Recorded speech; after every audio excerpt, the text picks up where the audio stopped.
سبيل الدموع سبيل مريح تنهدى يا صاحي كي تستريح وبث Assalamualaikum warahmatullahi wabarakatuh.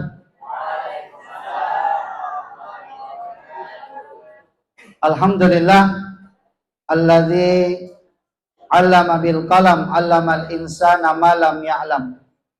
Wassalatu wassalamu ala asyrafil anbiya'i wal mursalin sayyidina wa maulana Muhammadin wa ala alihi wa sahbihi ajma'in, amma ba'd.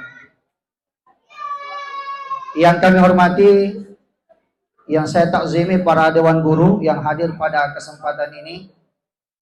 Yang saya hormati para Bapak Ibu semua, orang tua, wali santri.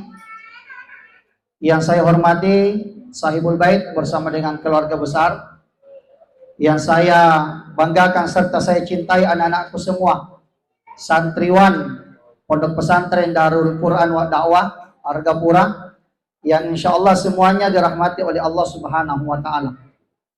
Pertama-tama mari kita bersyukur kepada Allah karena atas segala nikmat yang Allah berikan kepada kita semua, sehingga alhamdulillah pada kesempatan yang mulia ini sama-sama kita bisa berkumpul dalam rangka yaitu pertemuan atau pengajian sekaligus bersilaturahim, yang mana pertemuan ini Bapak Ibu insya Allah tiap bulan kita laksanakan.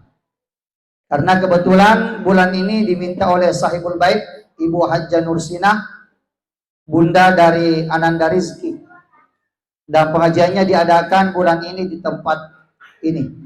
Dan insya Allah pada bulan-bulan selanjutnya kita adakan di pesantren. Tapi kalau ada orang tua yang mau meminta pengajian bulanan di rumahnya, silahkan, boleh bagi yang mau. Ya, tapi kalau tidak ada, maka kita mengadakan di pesantren. Dan insya Allah mudah-mudahan dengan apa yang kita laksanakan Bapak Ibu, semuanya mendapatkan rahmat dari Allah Subhanahu wa Ta'ala. Kemudian tak lupa pula kita bersalawat kepada junjungan kita Rasulullah sallallahu alaihi wasallam. Allahumma shalli wa sallim alaihi. Baginda Rasulullah yang diutus oleh Allah, yaitu sebagai rahmatan lil alamin. Baik Bapak Ibu serta anak-anakku semua yang dirahmati oleh Allah Subhanahu wa Ta'ala. Tadi alhamdulillah sudah disampaikan oleh pembina sekaligus kepala asrama Ustadz Muhammad Syahrul SPDI. Beliau sudah menyampaikan tata tertib aturan yang ada di pondok pesantren. Jadi minta tolong Bapak Ibu, tata tertib ini diindahkan supaya semuanya bisa berjalan dengan baik. Jadi tidak perlu lagi ditanya-tanyakan kalau sudah ada aturannya. Contoh misalnya mengenai masalah izin. Bapak Ibu, kalau mau izin, izinnya ke pembina atau ke kepala asrama. Jangan izinnya ke saya. Karena kalau izinnya ke saya, pasti saya arahkan ke beliau. Karena beliau yang harus tahu untuk izinnya anak-anak sekaligus diberikan surat izin. Karena kadang-kala masih ada beberapa orang tua yang WA ke saya, Ustadz, saya bisa izinkan anakku kah? Ya, silakan ke beliau. Kalau misalnya selanjutnya ada yang WA ke saya, mohon maaf kalau saya tidak jawab. Ya, silakan langsung ke beliau untuk izinnya anaknya. Begitupun dengan aturan-aturan yang lainnya. Baik Bapak Ibu yang dirahmati oleh Allah, kita sebagai orang tua punya kewajiban terhadap anak. Karena ini anak Bapak Ibu adalah amanah, betul? Bu, anak ini adalah amanah dari Allah. Amanah ini tidak bisa diabaikan. Ini adalah tanggung jawab. Tanggung jawabnya bukan hanya di dunia, tapi tanggung jawabnya nanti sampai ke akhirat. Makanya ada orang tua nanti masuk ke neraka gara-gara siapa, Bu? Gara-gara siapa? Gara-gara anaknya. Jadi nanti ada orang tua akan masuk ke dalam neraka gara-gara anak. Ada juga nanti orang tua masuk ke dalam surga gara-gara siapa? Gara-gara siapa? Gara-gara anak. Kenapa gara-gara anak? Karena anak ini tanggung jawab. Dan tanggung jawab ini bukan hanya sebatas di dunia saja. Akan tetapi tanggung jawab ini sampai ke akhirat kelak nanti. Ada ceramahnya anak-anak itu yang disuruh hafal. Ada orang tua yang mau masuk neraka, mau masuk surga. Tiba-tiba ada Ya, tiba-tiba malaikat mengatakan, "Hei, Bapak nak, mau kemana, kencang mana?" Apa itu? Ya, mau kemana, kencang mana? Sini dulu, urusan kita belum selesai. Ini orang tua yang mau masuk ke dalam surga. Katanya, sini dulu, urusan kita belum selesai. Ditanya, betul ini anakmu? Bilang iya. Apakah kau mengajarinya dia salat ketika dia hidup di dunia? Katanya tidak. Apakah kau mengajarinya dia agama ketika hidup di dunia? Katanya tidak. Maka engkau tidak jadi masuk ke dalam surga, tapi engkau masuknya ke dalam neraka. Kenapa? Gara-gara anak orang tua bisa dilemparkan masuk ke dalam neraka. Begitupun sebaliknya. Makanya saya sering mengatakan kepada orang-orang tua yang memasukkan anaknya ke madrasah, ke sekolah agama, ke pondok pesantren, saya mengatakan Anda ini beruntung, Bu. Beruntung. Pendidikan yang terbaik sekarang adalah pendidikan agama. Betul? Pendidikan terbaik adalah pendidikan agama sekarang. Salah satu solusinya anak harus dimasukkan ke pesantren. Makanya kewajibannya orang tua salah satunya yaitu adalah harus mendidik anaknya dengan pendidikan agama. Karena kalau ada anak tidak dididik agama, Bu, bahaya. Sekarang, Bu, pergaulan luar biasa membahayakan. Luar biasa, Bu. Saya katakan luar biasa. Kenapa? Sebab anak kalau tidak dikontrol, Bu, pergaulannya, maka anak itu bisa menjadi rusak. Bu, ada orang tua.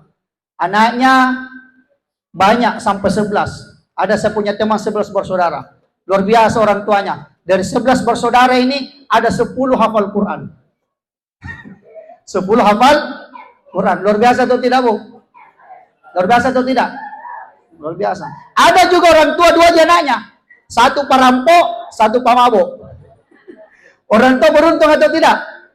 Tidak beruntung. Jadi itu anak itu memang harus betul-betul dididik agama. Jadi ibu-ibu ini, alhamdulillah salah satu kewajibannya sudah terpenuhi. Kewajibannya apa?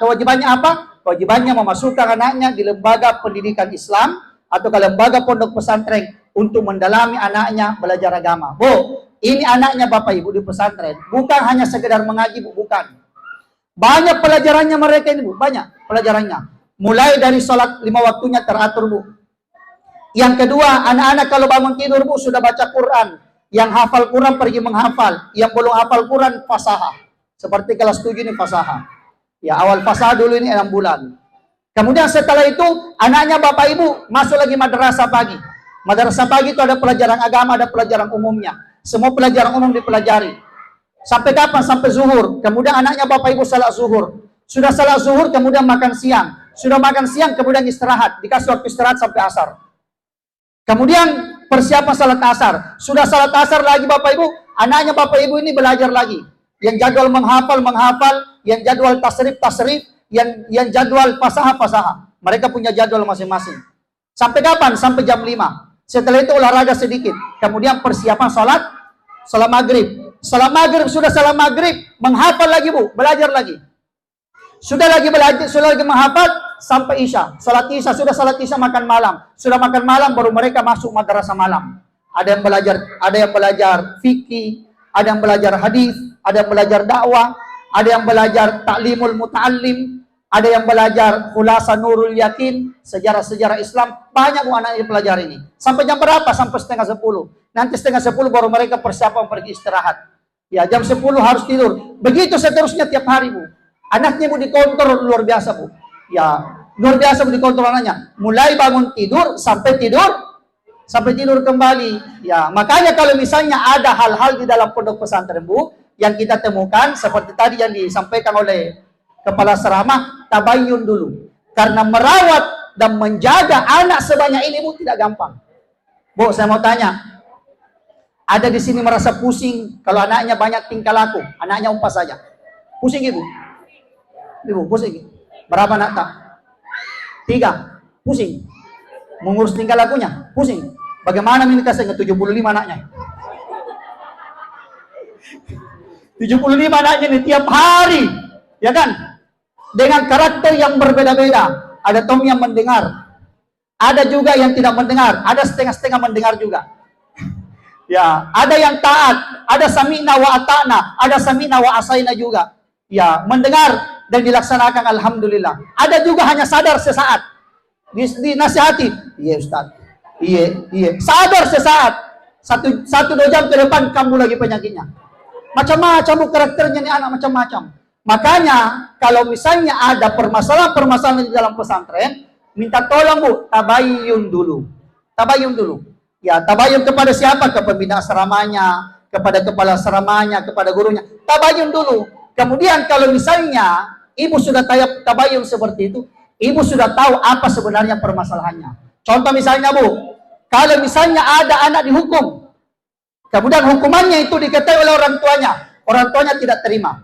Ibu kan taunya anaknya dihukum, toh, bu, ibu taunya anaknya dihukum, betul bu? Tanpa ibu memikirkan, apa nak bikin anakku kena dihukum, begitu bu? Tanpa ibu pikir, apa dia bikin anakku ini sehingga dia dihukum, ya kan? Tabayun dulu, apa kira-kira pelanggarannya? Karena kami bu di pesantren tidak akan memberikan hukuman kepada anak kalau anak itu tidak bersalah, tidak melanggar. Adakah di sini anak santri yang pernah dihukum tidak bersalah? Ada? Tidak ada bu.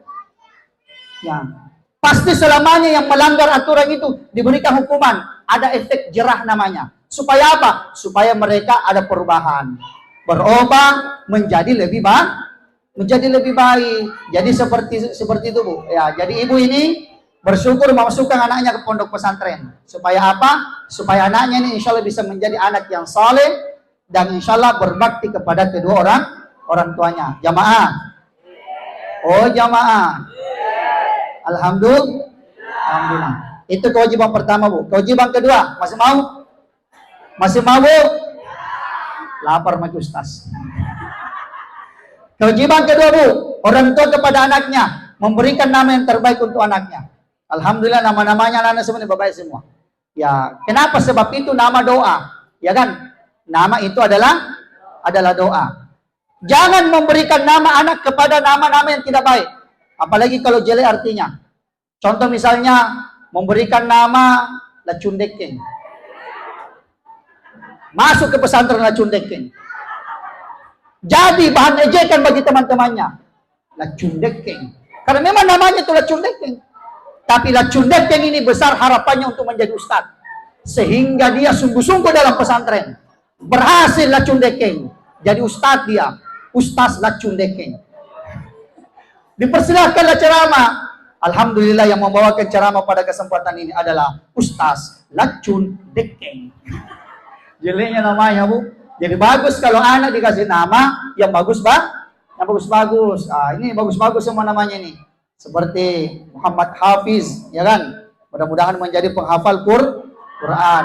Habib, insya Allah mudah-mudahan orang yang dicintai oleh Allah, ya kan? Bagus-bagus semua namanya. Ikram, ya orang-orang yang dimuliakan, manusia yang dimuliakan Allah. Apalagi ya Ramadan, ya salah satu nama bulan-bulan Hijriah. Bagus-bagus semua namanya. Ya, insya Allah mudah-mudahan atas semua ini bisa menjadi orang-orang pemuka agama semua. Amin.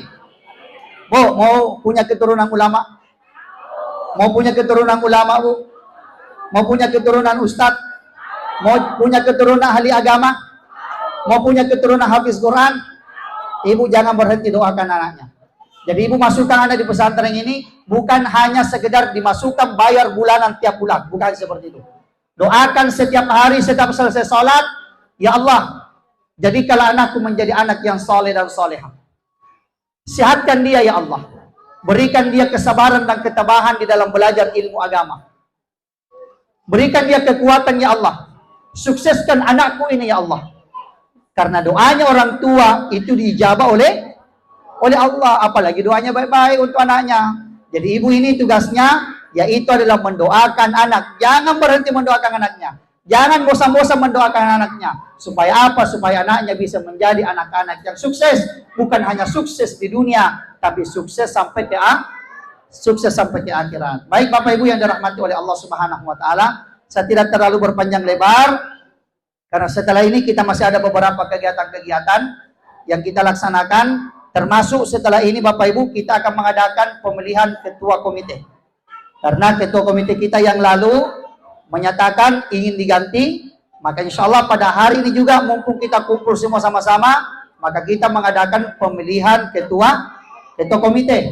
Ya, ketua komite, ini ketua komite Bu, ini sangat penting sekali di dalam ya di dalam madrasah. Yang namanya ketua komite di madrasah sanawi, di madrasah sanawiyahnya, bukan di pondok pesantrennya, tapi khusus untuk di madrasah sanawiyahnya. Ya, sangat penting sekali, apalagi membackup untuk kepentingan, membackup untuk perkembangan madrasah kita di pondok pesantren.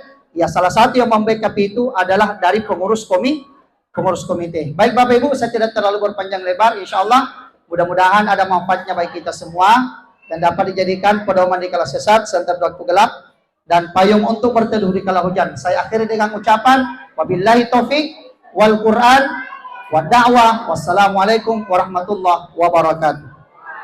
Allahu Rabbi wal Islam dini wa